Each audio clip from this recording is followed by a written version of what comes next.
हरे कृष्णा। जय श्री हरि। ओम नमः शिवाय। प्रिय भक्तजनों, आज बृहस्पतिवार के दिन आप बृहस्पति देव की बड़ी ही दुर्लभ कथा सुनेंगे। इस कथा को सुनने से भक्तों की सभी मनोकामनाएं भगवान बृहस्पति देव की कृपा से पूर्ण हो जाती हैं। तो आइए बड़ी ही श्रद्धा और प्रसन्न चित्त मन से इस कथा को सुनते हैं। भारतवर्ष में एक प्रतापी और दानी राजा राज्य करता था। वह नित्य गरीबों और ब्राह्मणों की सहायता करता था। यह बात उसकी रानी को अच्छी नहीं लगती थी। वह न ही गरीबों को दान देती, न ही भगवान का पूजन करती थी और राजा को भी दान देने से मना किया करती थी। एक दिन राजा शिकार खेलने वन को गए हुए थे, तो रानी महल में अकेली थी। उसी समय बृहस्पति देव साधु वेश में राजा के महल में भिक्षा लेने के लिए गए और भिक्षा मांगी, तो रानी ने भिक्षा देने से इनकार कर दिया और कहा, हे साधु महाराज, मैं तो दान पुण्य से तंग आ गई हूँ। मेरा पति सारा धन लुटाते रहते हैं। मेरी इच्छा है कि हमारा धन नष्ट हो जाए, फिर न रहेगा बांस, न बजेगी बांसुरी। साधु ने कहा, देवी तुम तो बड़ी विचित्र हो। धन संतान तो सभी चाहते हैं, पुत्र और लक्ष्मी तो पापी के घर भी होने चाहिए। यदि तुम्हारे पास अधिक धन है तो भूखों को भोजन दो, प्यासों के लिए प्याऊ बनवाओ, मुसाफिरों के लिए धर्मशालाएं खुलवाओ। जो निर्धन अपनी कुंवारी कन्याओं का विवाह नहीं कर सकते, उनका विवाह करा दो। ऐसे और कई काम हैं जिनके करने से तुम्हारा यश लोक और परलोक में फैलेगा। परंतु रानी पर उपदेश का कोई प्रभाव नहीं पड़ा। वह बोली, महाराज आप मुझे कुछ न समझाएं, मैं ऐसा धन नहीं चाहती जो हर जगह बांटती फिरूं। साधु ने उत्तर दिया, यदि तुम्हारी ऐसी इच्छा है तो तथास्तु। तुम ऐसा करना कि बृहस्पतिवार को घर लीपकर पीली मिट्टी से अपना सिर धोकर स्नान करना, भट्टी चढ़ाकर कपड़े धोना। ऐसा करने से आपका सारा धन नष्ट हो जाएगा। इतना कहकर वह साधु महाराज वहाँ से आलोक हो गए और साधु के अनुसार कही बातों को पूरा करते हुए रानी को केवल 3 बृहस्पतिवार ही बीते थे कि उसकी समस्त धन संपत्ति नष्ट हो गई। भोजन के लिए राजा का परिवार तरसने लगा। तब एक दिन राजा ने रानी से बोला कि हे रानी, तुम यहीं रहो, मैं दूसरे देश को जाता हूँ, क्योंकि यहाँ पर सभी लोग मुझे जानते हैं, इसलिए मैं कोई छोटा कार्य नहीं कर सकता। ऐसा कहकर राजा परदेश चला गया। वहाँ वह जंगल से लकड़ी काट कर लाता और शहर में बेचता था। इस तरह वह अपना जीवन व्यतीत करने लगा। इधर राजा के परदेश जाते ही रानी और दासी दुखी रहने लगी। एक बार जब रानी और दासी को 7 दिन तक बिना भोजन के रहना पड़ा, तो रानी ने अपनी दासी से कहा, हे दासी, पास ही के नगर में मेरी बहन रहती है, वह बड़ी धनवान है। तू उसके पास जा और कुछ लेकर आ, ताकि थोड़ा बहुत गुजार बसर हो सके। रानी दासी की बहन के पास गई। उस दिन गुरुवार था और रानी की बहन उस समय बृहस्पतिवार व्रत की कथा सुन रही थी। दासी ने रानी की बहन को अपनी रानी का संदेश दिया, लेकिन रानी की बड़ी बहन ने कोई उत्तर नहीं दिया। जब दासी को रानी की बहन से कोई उत्तर नहीं मिला, तो वह बहुत दुखी हुई और उसे क्रोध भी आया। दासी ने वापस आकर रानी को सारी बात बता दी। सुनकर रानी ने अपने भाग्य को कोसा। उधर रानी की बहन ने सोचा कि मेरी बहन की दासी आई थी, परंतु मैं उससे नहीं बोली, इससे वह बहुत दुखी हुई होगी। कथा सुनकर और पूजन समाप्त करके वह अपनी बहन के घर आई और कहने लगी, हे बहन, मैं बृहस्पतिवार का व्रत कर रही थी, तुम्हारी दासी मेरे घर आई थी, परंतु जब तक कथा होती है तब तक न तो उठते हैं और न ही बोलते हैं, इसलिए मैं नहीं बोली। कहो दासी क्यों गई थी? रानी बोली, बहन तुमसे क्या छिपाऊं, हमारे घर में खाने तक को अनाज नहीं था। ऐसा कहते कहते रानी की आंखें भर आई। उसने दासी समेत पिछले 7 दिनों से भूखे रहने तक की बात अपनी बहन को विस्तार पूर्वक सुना दी। रानी की बहन बोली, देखो बहन, भगवान बृहस्पति सबकी मनोकामना को पूर्ण करते हैं। देखो शायद तुम्हारे घर में अनाज रखा हो। पहले तो रानी को विश्वास नहीं हुआ, पर बहन के आग्रह करने पर उसने अपनी दासी को अंदर भेजा तो उसे सचमुच अनाज से भरा एक घड़ा मिल गया। यह देखकर दासी को बड़ी हैरानी हुई। दासी रानी से कहने लगी, हे रानी, जब हमको भोजन नहीं मिलता तो हम व्रत ही तो करते हैं, इसलिए क्यों न इनसे व्रत और कथा की विधि पूछ ली जाए ताकि हम भी व्रत कर सकें। तब रानी ने अपनी बहन से बृहस्पतिवार व्रत के बारे में पूछा। उसकी बहन ने बताया, बृहस्पतिवार के व्रत में चने की दाल और मुनक्का से विष्णु भगवान का केले की जड़ में पूजन करें तथा दीपक जलाएं, व्रत कथा सुने और पीला भोजन ही करें। इससे बृहस्पति देव प्रसन्न होते हैं। और व्रत और पूजन विधि बताकर रानी की बहन अपने घर को लौट गई। 7 दिन के बाद जब गुरुवार आया तो रानी और दासी ने व्रत रखा। घुड़साल में जाकर चना और गुड़ लेकर आई, फिर उससे केले की जड़ तथा विष्णु भगवान का पूजन किया। अब पीला भोजन कहाँ से आए, इस बात को लेकर दोनों बहुत दुखी थी। चूँकि उन्होंने व्रत रखा था, इसलिए बृहस्पति देव उनसे प्रसन्न थे। इसलिए वे एक साधारण व्यक्ति का रूप धारण करके 2 थालों में सुंदर पीला भोजन दासी को दे गए। भोजन पाकर दासी बहुत प्रसन्न हुई और फिर रानी के साथ मिलकर भोजन ग्रहण किया। उसके बाद वे सभी गुरुवार को व्रत और पूजन करने लगी। बृहस्पति भगवान की कृपा से उनके पास फिर से धन संपत्ति आ गई, परंतु रानी फिर से पहले की तरह आलस्य करने लगी। तब दासी बोली, देखो रानी, तुम पहले भी इस प्रकार आलस्य करती थी, तुम्हें धन रखने में कष्ट होता था, इस कारण सभी धन नष्ट हो गया, और अब जब भगवान बृहस्पति की कृपा से धन मिला है तो तुम्हें फिर से आलस्य होता है। रानी को समझाते हुए दासी कहती है कि बड़ी मुसीबतों के बाद हमने यह धन पाया है, इसलिए हमें दान पुण्य करना चाहिए, भूखे मनुष्यों को भोजन कराना चाहिए और धन को शुभ कार्यों में खर्च करना चाहिए, जिससे तुम्हारे कुल का यश बढ़ेगा, स्वर्ग की प्राप्ति होगी और पितृ प्रसन्न होंगे। दासी की बात मानकर रानी अपना धन शुभ कार्यों में खर्च करने लगी, जिससे पूरे नगर में उसका यश फैलने लगा। उधर एक दिन राजा दुखी होकर जंगल में एक पेड़ के नीचे आसन जमाकर बैठ गया। वह अपनी दशा को याद करके व्याकुल होने लगा। बृहस्पतिवार का दिन था। एकाएक उसने देखा कि निर्जन वन में एक साधु प्रकट हुए। वह साधु वेश में स्वयं बृहस्पति देवता थे। लकड़हारे के सामने आकर बोले, हे लकड़हारे, इस सुनसान जंगल में तू इतना चिंता मग्न क्यों बैठा है? लकड़हारे ने दोनों हाथ जोड़कर प्रणाम किया और उत्तर दिया, महात्मा जी, आप सब कुछ जानते हैं, मैं क्या कहूँ। यह कहकर रोने लगा और साधु को अपनी आत्म कथा सुनाई। महात्मा जी ने कहा, तुम्हारी स्त्री ने बृहस्पतिवार के दिन बृहस्पति भगवान का निरादर किया है, जिसके कारण रुष्ट होकर उन्होंने तुम्हारी यह दशा कर दी। अब तुम चिंता को दूर करके मेरे कहने पर चलो तो तुम्हारे सब कष्ट दूर हो जाएंगे और भगवान पहले से भी अधिक संपत्ति देंगे। तुम बृहस्पति के दिन कथा किया करो, 2 पैसे के चने मुनक्का लाकर उसका प्रसाद बनाओ और शुद्ध जल से लोटे में शक्कर मिलाकर अमृत तैयार करो। कथा के पश्चात अपने सारे परिवार और सुनने वाले प्रेमियों में अमृत व प्रसाद को बांटकर खुद भी ग्रहण करो। ऐसा करने से भगवान तुम्हारी सब मनोकामनाएं पूरी करेंगे। साधु के ऐसे वचन सुनकर लकड़हारा बोला, हे प्रभु, मुझे लकड़ी बेचकर इतना पैसा नहीं मिलता जिससे भोजन के उपरांत कुछ बचा सकूं। मैंने रात्रि में अपनी स्त्री को व्याकुल देखा है, मेरे पास कुछ भी नहीं जिससे मैं उसकी खबर मंगा सकूं। और फिर मैं बृहस्पति देव की क्या कहानी सुनूं? मुझको तो कुछ भी मालूम नहीं है। साधु ने कहा, हे लकड़हारी, तुम किसी बात की चिंता मत करो। बृहस्पतिवार के दिन तुम रोजाना की तरह लकड़ियाँ लेकर शहर को जाओ। तुमको रोज से दुगुना धन प्राप्त होगा, जिससे तुम भली भांति भोजन कर लोगे और बृहस्पति देव की पूजा का सामान भी आ जाएगा। बृहस्पति देव की कथा इस प्रकार है, सुनो। प्राचीन काल में एक ब्राह्मण रहता था।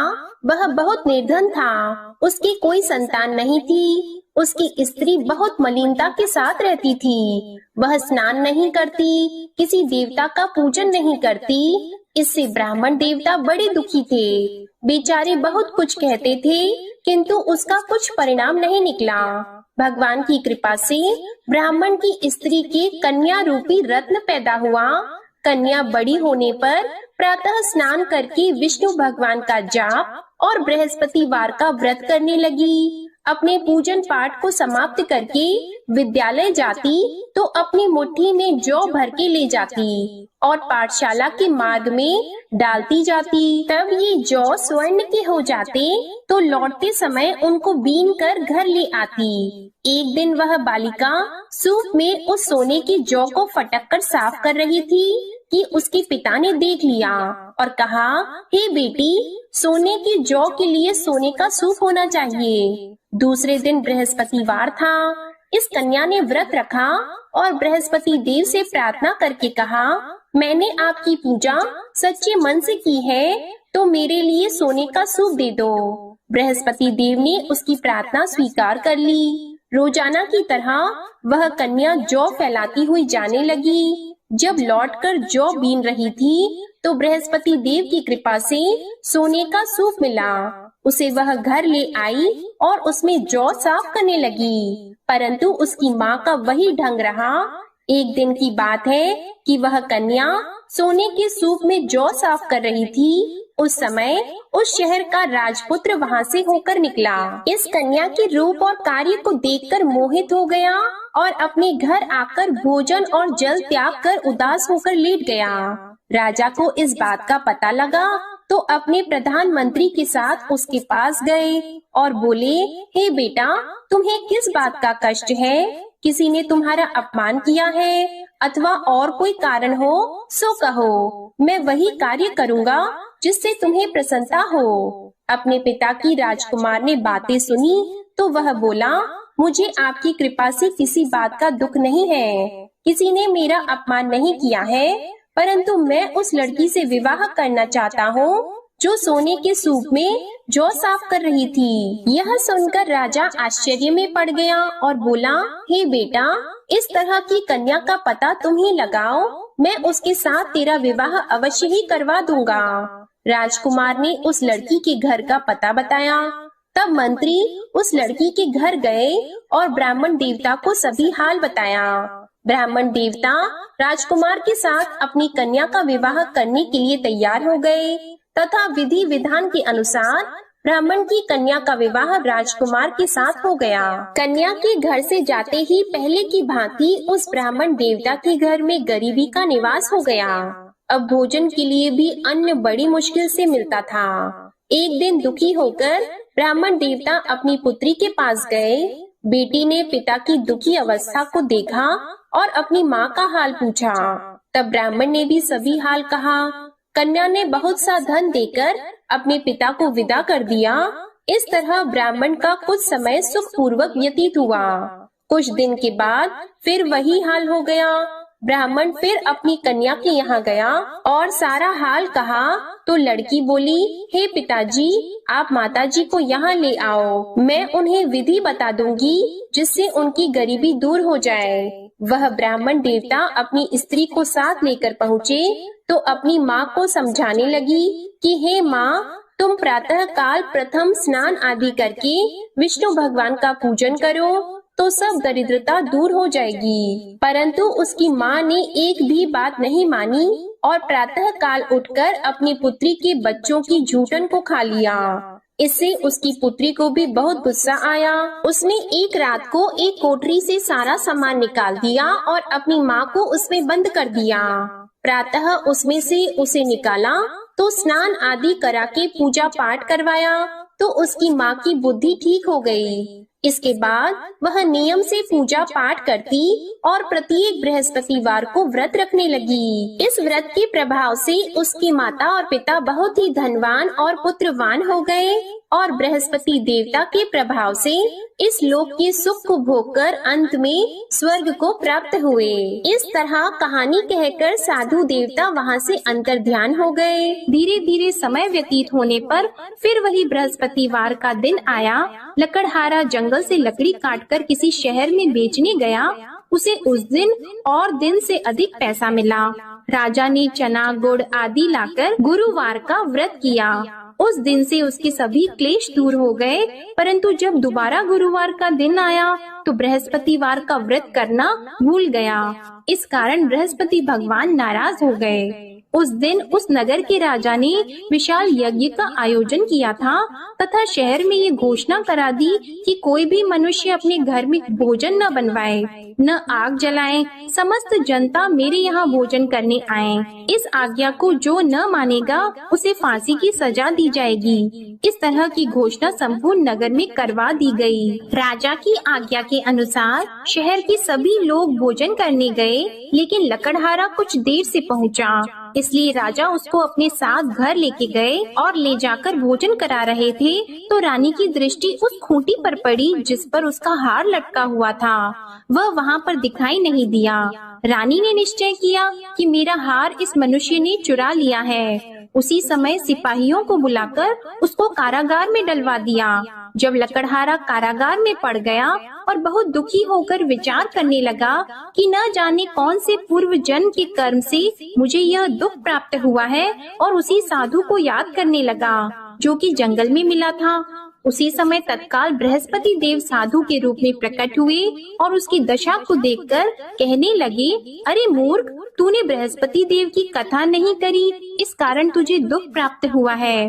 अब चिंता मत कर, बृहस्पतिवार के दिन कारागार के दरवाजे पर 4 पैसे पड़े मिलेंगे, उनसे तू बृहस्पति देव की पूजा करना, तेरे सभी कष्ट दूर हो जाएंगे। बृहस्पतिवार के दिन उसे 4 पैसे मिले। लकड़हारे ने कथा कही। उसी रात्रि को बृहस्पति देव ने उस नगर के राजा को स्वप्न में कहा, हे राजा, तुमने जिस आदमी को कारागार में बंद कर दिया है वह निर्दोष है, वह राजा है, उसे छोड़ देना। रानी का हार उसी खूंटी पर लटका है, अगर तू ऐसा नहीं करेगा तो मैं तेरे राज्य को नष्ट कर दूंगा। इस तरह रात्रि के स्वप्न को देखकर राजा प्रातः काल उठा और खूंटी पर हार देखकर लकड़हारे को बुलाकर क्षमा मांगी और लकड़हारे को योग्य सुंदर वस्त्र आभूषण देकर विदा कर दिया। बृहस्पति देव की आज्ञा के अनुसार लकड़हारा अपने नगर को चल दिया। राजा जब अपने नगर के निकट पहुंचा तो उसे बड़ा आश्चर्य हुआ। नगर में पहले से अधिक बाग, तालाब, कुएं तथा बहुत सी धर्मशाला, मंदिर आदि बन गई हैं। राजा ने पूछा, यह किसका बाग और धर्मशाला है? तब नगर के सब लोग कहने लगे, यह सब रानी और बंदी के हैं। तो राजा को आश्चर्य हुआ और गुस्सा भी आया। जब रानी ने यह खबर सुनी कि राजा आ रहे हैं तो उन्होंने दासी से कहा, हे दासी, देख राजा हमको कितनी बुरी हालत में छोड़ गए थे।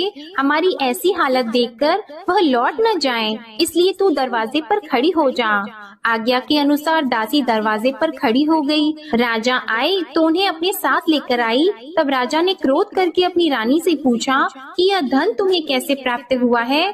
तब उन्होंने कहा, हमें यह सब धन बृहस्पति देव के इस व्रत के प्रभाव से प्राप्त हुआ है। राजा ने निश्चय किया कि 7 रोज बाद तो सभी बृहस्पति देव का पूजन करते हैं, परंतु मैं प्रतिदिन दिन में 3 बार कहानी और रोज व्रत किया करूँगा।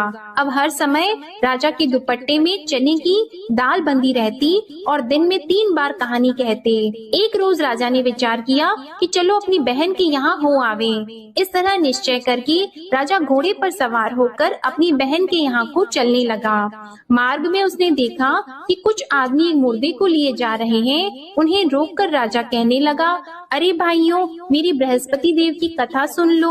वे बोले, लो हमारा तो आदमी मर गया है, इसको अपनी कथा की पड़ी है। परंतु कुछ आदमी बोले, अच्छा कहो, हम तुम्हारी कथा भी सुनेंगे। राजा ने दाल निकाली और जब कथा आधी हुई थी कि मुर्दा हिलने लग गया, और जब कथा समाप्त हो गई तो राम राम करके मनुष्य उठकर खड़ा हो गया। आगे मार्ग में उसे एक किसान खेत में हल चलाता मिला तो राजा ने उसे देखकर बोला, अरे भैया, तुम मेरी बृहस्पतिवार की कथा सुन लो। किसान बोला, जब तक मैं तेरी कथा सुनूंगा तब तक 4 हरैया जोत लूंगा। जा अपनी कथा किसी और को सुनाना। इस तरह राजा आगे चलने लगा। राजा के हटते ही बैल पछाड़ खाकर गिर गए और किसान के पेट में बड़ी जोर का दर्द होने लगा। उस समय उसकी माँ रोटी लेकर आई और उसने जब यह देखा तो अपने पुत्र से सब हाल पूछा और बेटे ने सभी हाल कह दिया। तो बुढ़िया दौड़ी दौड़ी उस घुड़सवार के पास गई और उससे बोली कि मैं तेरी कथा सुनूंगी, तू अपनी कथा मेरे खेत पर चलकर ही कहना। राजा ने बुढ़िया के खेत पर जाकर कथा कही, जिसके सुनते ही वह बैल उठकर खड़े हुए तथा किसान के पेट का दर्द भी बंद हो गया। राजा अपनी बहन के घर पहुंचा। बहन ने भाई की खूब मेहमानी की। दूसरे रोज प्रातः काल राजा जगा तो वह देखने लगा कि सब लोग भोजन कर रहे हैं। राजा ने अपनी बहन से कहा, ऐसा कोई मनुष्य है जिसने भोजन नहीं किया हो? मेरे बृहस्पतिवार की कथा सुन ले। बहन बोली, हे भैया, यह देश ऐसा है कि पहले यहाँ लोग भोजन करते हैं, बाद में अन्य काम करते हैं। अगर कोई पड़ोस में हो तो देख आऊं। वह ऐसा कहकर देखने चली गई, परंतु उसे कोई ऐसा व्यक्ति नहीं मिला जिसने भोजन न किया हो।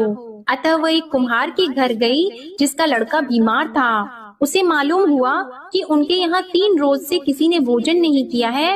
रानी ने अपने भाई की कथा सुनने के लिए कुम्हार से कहा। वह तैयार हो गया। राजा ने जाकर बृहस्पतिवार की कथा कही, जिसको सुनकर उसका लड़का ठीक हो गया। अब तो राजा की प्रशंसा होने लगी। एक रोज राजा ने अपनी बहन से कहा कि हे बहन, हम अपने घर को जाएंगे, तुम भी तैयार हो जाओ। राजा की बहन ने अपनी सास से कहा तो सास ने कहा, हाँ चली जा, परंतु अपने लड़कों को मत ले जाना, क्योंकि तेरे भाई की कोई औलाद नहीं है। बहन ने अपने भैया से कहा, हे भैया, मैं तो चलूंगी पर कोई बालक नहीं चलेगा। तो राजा बोला, जब कोई बालक नहीं चलेगा तब तुम ही क्या करोगी? बड़े दुखी मन से राजा अपने नगर को लौट आया।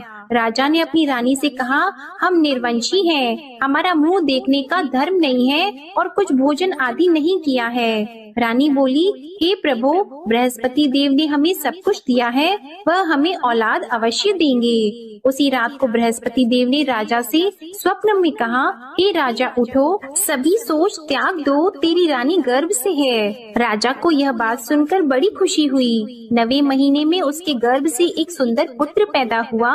तब राजा बोला, हे रानी, स्त्री बिना भोजन के रह सकती है, पर बिना कहे नहीं रह सकती। जब मेरी बहन आएगी तुम उससे कुछ मत कहना। रानी ने सुनकर हाँ कर दिया। जब राजा की बहन ने यह शुभ समाचार सुना तो वह बहुत खुश हुई और बधाई लेकर अपने भाई के यहाँ आई। तभी रानी ने कहा, घोड़ा चढ़कर तो नहीं आई है, गधा चढ़कर आई है। राजा की बहन बोली, भाभी, मैं इस प्रकार न कहती तो तुम्हें औलाद कैसे मिलती? बृहस्पति देव ऐसे ही हैं, जैसी जिसके मन में कामनाएं हैं सभी को पूर्ण करते हैं। जो सद्भावना पूर्वक बृहस्पतिवार का व्रत करता है एवं कथा पढ़ता है अथवा सुनता है, दूसरों को सुनाता है, बृहस्पति देव उनकी सभी मनोकामनाएं पूर्ण करते हैं। बृहस्पति देव उनकी सदैव रक्षा करते हैं। जो संसार में सद्भावना और सच्चे हृदय से बृहस्पति देव का पूजन करते हैं, उनकी सभी मनोकामनाएं उसी प्रकार पूर्ण होती हैं जैसे राजा और रानी ने बृहस्पति देव की कथा का गुणगान किया। उनकी सभी इच्छाएं बृहस्पति देव ने पूर्ण की। मनुष्य को हृदय से उनका मनन करते हुए जयकारा करना चाहिए। तो प्रेम से बोलिए, बृहस्पति देव की जय, विष्णु भगवान की जय, समस्त देवी देवताओं की जय। अब आप भगवान बृहस्पति देव की आरती श्रवण कीजिए। ओम जय बृहस्पति देवा, ओम जय बृहस्पति देवा, छिन छिन भोग लगाऊं कदली फल मेवा। ओम जय बृहस्पति देवा, तुम पूर्ण परमात्मा, तुम अंतर्यामी, जगत पिता जगदीश्वर, तुम सबके स्वामी। ओम जय बृहस्पति देवा, चरणामृत निज निर्मल, सब पातक हरता, सकल मनोरथ दायक, कृपा करो भरता। ओम जय बृहस्पति देवा, तन मन धन अर्पण कर, जो जन शरण पड़े, प्रभु प्रकट तब होकर, आकर द्वार खड़े। ओम जय बृहस्पति देवा, दीन दयाल दयानिधि, भक्तन हितकारी, पाप दोष सब हरता, भव बंधन हारी। ओम जय बृहस्पति देवा, सकल मनोरथ दायक सब संशय तारो, विषय विकार मिटाओ संतन सुखकारी। ओम जय बृहस्पति देवा, जो कोई आरती तेरी प्रेम सहित गावे, ज्येष्ठानंद बंद सो निश्चय ही पावे। ओम जय बृहस्पति देवा, ओम जय बृहस्पति देवा। प्रेम से बोलिए भगवान बृहस्पति देव की जय। बोलिए भगवान श्री लक्ष्मी नारायण जी की जय। आपको आज की कथा पसंद आए, आरती पसंद आए तो वीडियो को लाइक कीजिएगा, शेयर कीजिएगा, कमेंट में भगवान बृहस्पति देव जी की जय लिखिएगा और चैनल को भी सब्सक्राइब कीजिएगा। इसी के साथ आज आप हमारे चैनल पर पौष मास महात्म्य की कथा भी जरूर सुनिएगा। प्रेम से बोलिए भगवान श्री बृहस्पति देव की जय।